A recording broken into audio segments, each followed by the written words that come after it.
بسم اللہ الرحمن الرحیم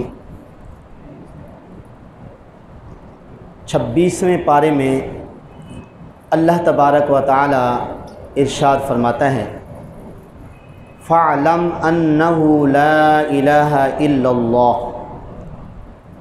تم لا الہ الا اللہ کا ورد کیا کرو وَاسْتَغْفِرْ لِذَنْبِكَ وَلِلْمُؤْمِنِينَ وَالْمُؤْمِنَاتِ اپنے لیے بھی بخشش مانگو، مومن مرد اور مومن عورتوں کے لیے بھی تم بخشش مانگو۔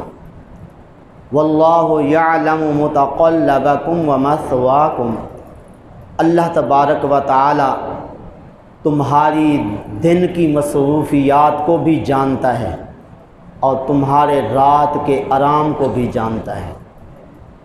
اس آیت مقدسہ میں اللہ تبارک و تعالی نے چند چیزوں کا آرڈر جاری فرمایا۔ نمبر 1 کہ تم لا الہ الا اللہ کا ورد کیا کرو۔ لا الہ الا اللہ محمد الرسول اللہ چونکہ پورا کلمہ ہے تو اس کا بھی وقتاً فوقتاً اللہ کے حکم کے مطابق ورد کرتے رہنا ہے۔ اس کا کیا فائدہ ہوگا؟ ویسے تو اللہ کا آرڈر آ گیا، اس کے بعد تو ہمیں سوچنے کی ضرورت ہی نہیں ہے کہ ہمارے خالق نے کہہ دیا کہ تم لا الہ الا اللہ کا ورد کرو، تو ہمیں بغیر سوچے سمجھے یہ ورد کرنا چاہیے۔ لیکن پھر بھی دل کی تسلی کے لیے، مزید ترغیب کے لیے ہمارے آقا کریم صلی اللہ علیہ وسلم نے وضاحت فرمائی۔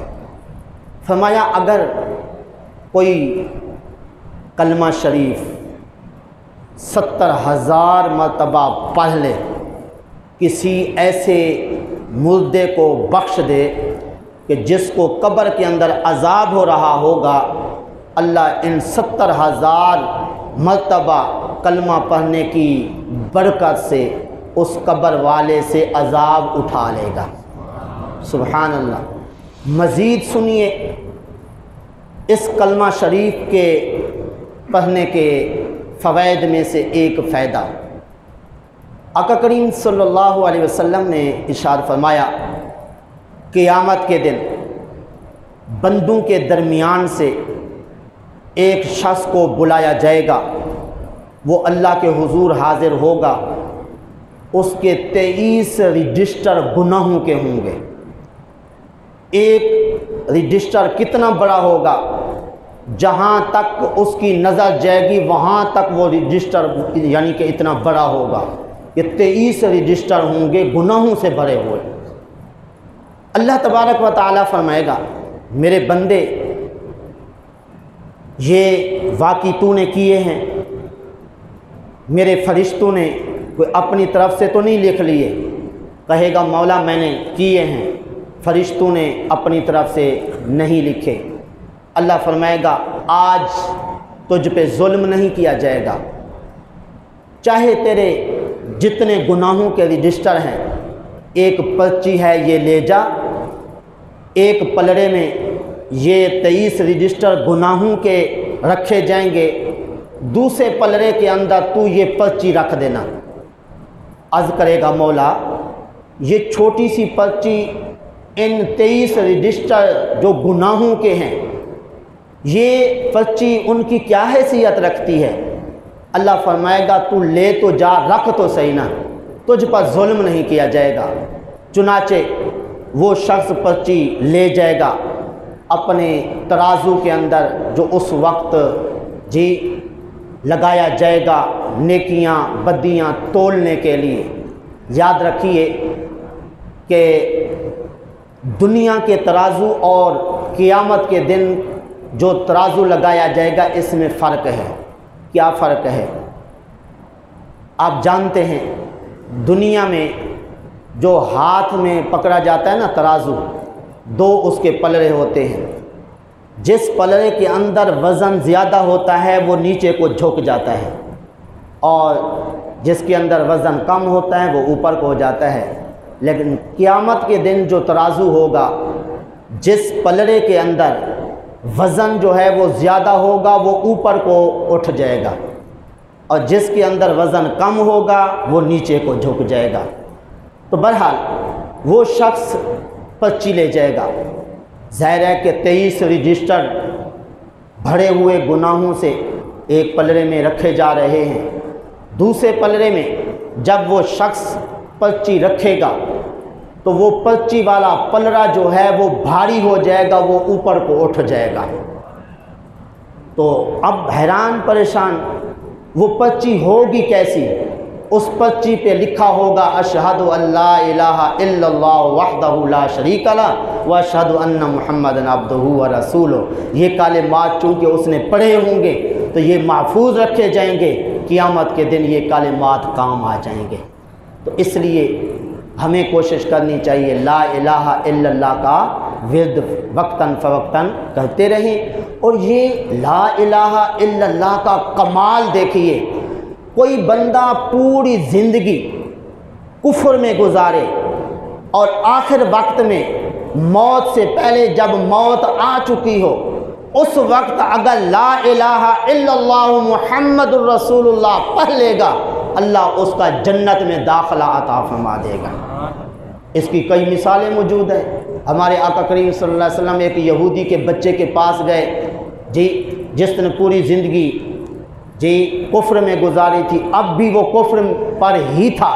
آپ صلی اللہ علیہ وسلم اس کے پاس گئے، فرمایا اب تو کلمہ پڑھ لے۔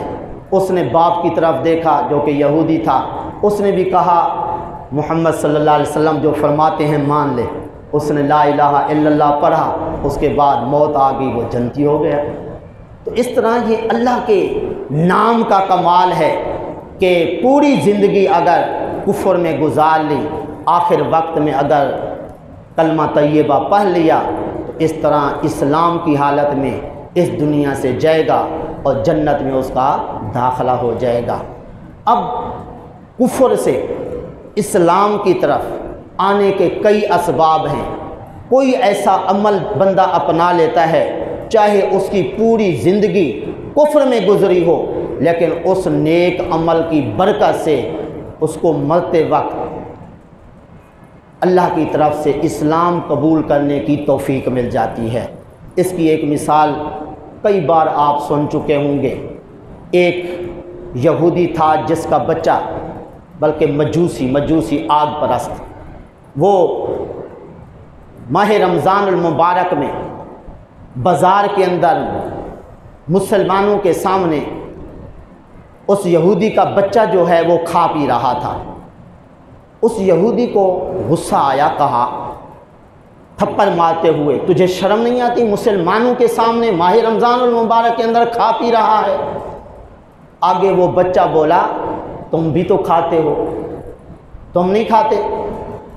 باپ نے کہا میں کھاتا ہوں لیکن چھپ کے کھاتا ہوں، تو مسلمانوں کے سامنے کھا رہا ہے، روزے کی حالت میں یہ لوگ ہیں۔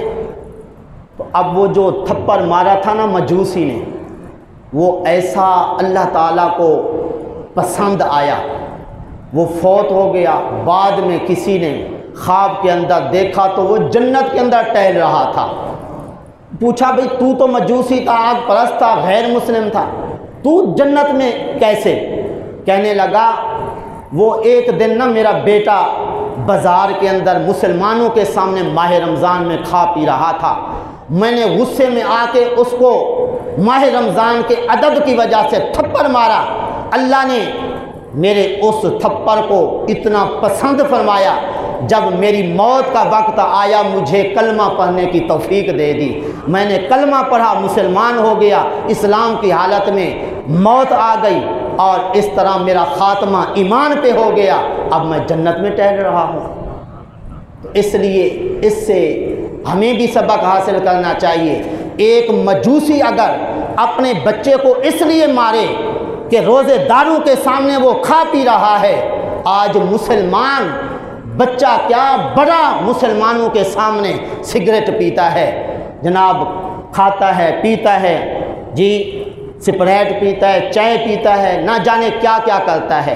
تو اس طرح اگر ایک مجوسی ماہ رمضان کا ادب کرے، اس کو اسلام کی توفیق مل جائے، ایک مومن مسلمانوں کے سامنے اگر ماہ رمضان کا ادب نہ کرے تو اس کا پھر خاتمہ کیسے ہو سکتا ہے، یہ خود اندازہ کر لیں۔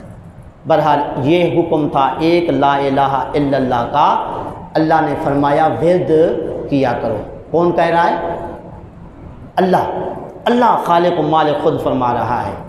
اب دوسرا حکم جو فرمایا وَاسْتَغْفِرْ لِذَنْبِكَ وَلِلْمُؤْمِنِينَ وَالْمُؤْمِنَاتِ، اپنے لیے بھی گناہ کی بخشش مانگو، مومن مردوں اور مومن عورتوں کے لیے بھی تم بخشش مانگا کرو۔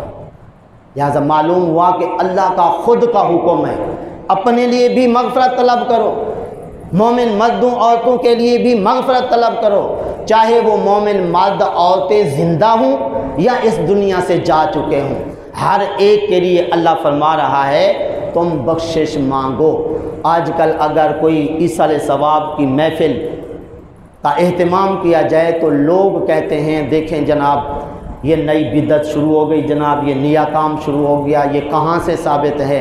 اب آپ نے سن لیا کہ اللہ خود فرما رہا ہے کہ تم بخشش مانگو مومن مرد اور عورت کے لیے، اپنے لیے بھی اور مومن مرد عورت کے لیے بھی۔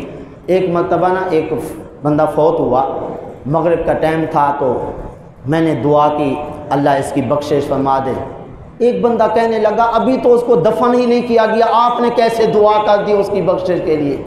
میں نے کہا کمال ہو گئی، اللہ نے جو فرمایا کہ بخشش مانگو، اللہ نے اس میں قید لگائی ہے کہ وہ دفن ہو جائے پھر تم نے دعا کرنی ہے، اس میں تو کوئی قید نہیں ہے۔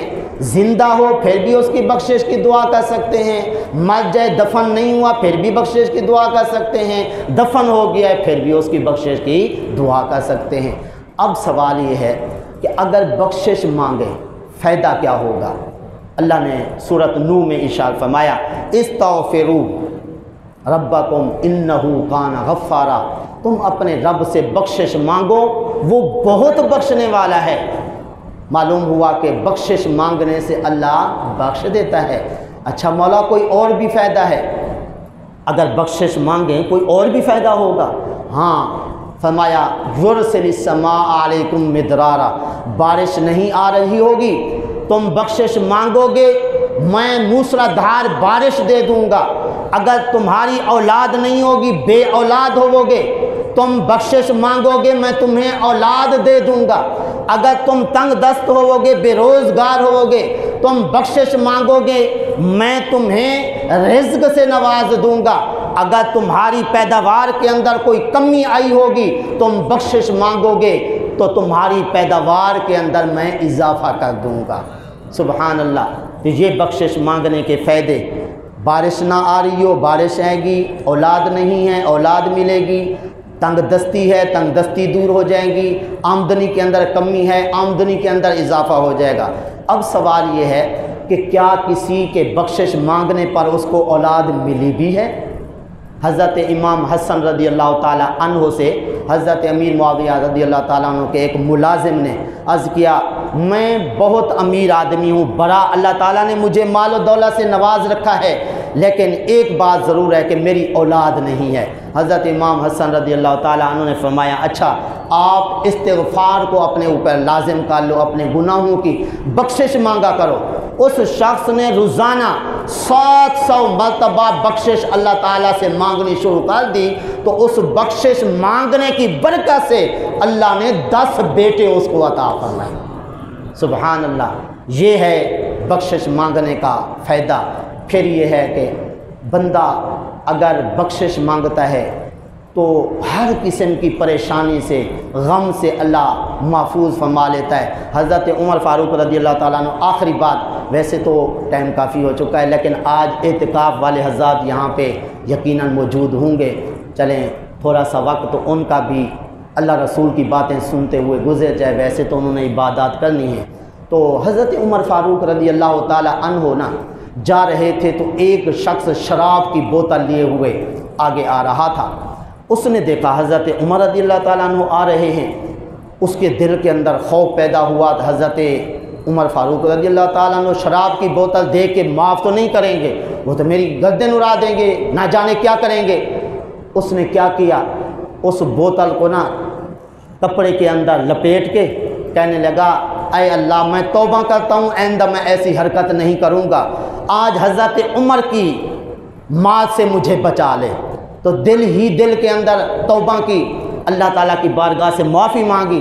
تو جب حضرت عمر فاروق رضی اللہ تعالیٰ عنہ سامنے آئے تو فرمایا یہ کیا ہے؟ عرض کی یہ دودھ ہے۔ کیا ہے؟ تھا کیا؟ شراب، یہ دودھ ہے جی۔ فرمایا پھر لپیٹا کیوں ہے؟ کہا کہ یہ گرم تھی اس لیے کپڑے کے اندر لپیٹ لیا۔ فرمایا نکالو۔ جب نکالی وہ شراب کی بجائے کیا تھا؟ دودھ تھا، اور گرم بھی تھا، جس طرح اس نے کہا۔ یعنی کہ یہ توبہ کرنے کی برکت ہے کہ جس طرح زبان سے بولتا گیا اللہ تعالیٰ نے ویسے ہی کر دیا۔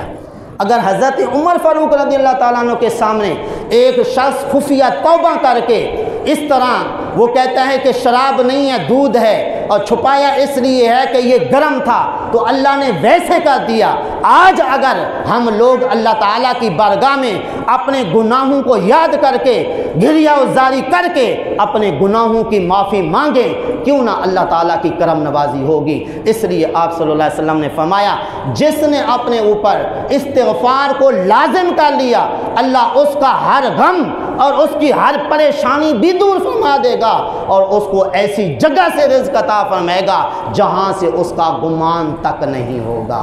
دعا ہے اللہ تعالیٰ کی پاک بارگاہ میں جو کچھ کہا صحیح عمل کی توفیق عطا۔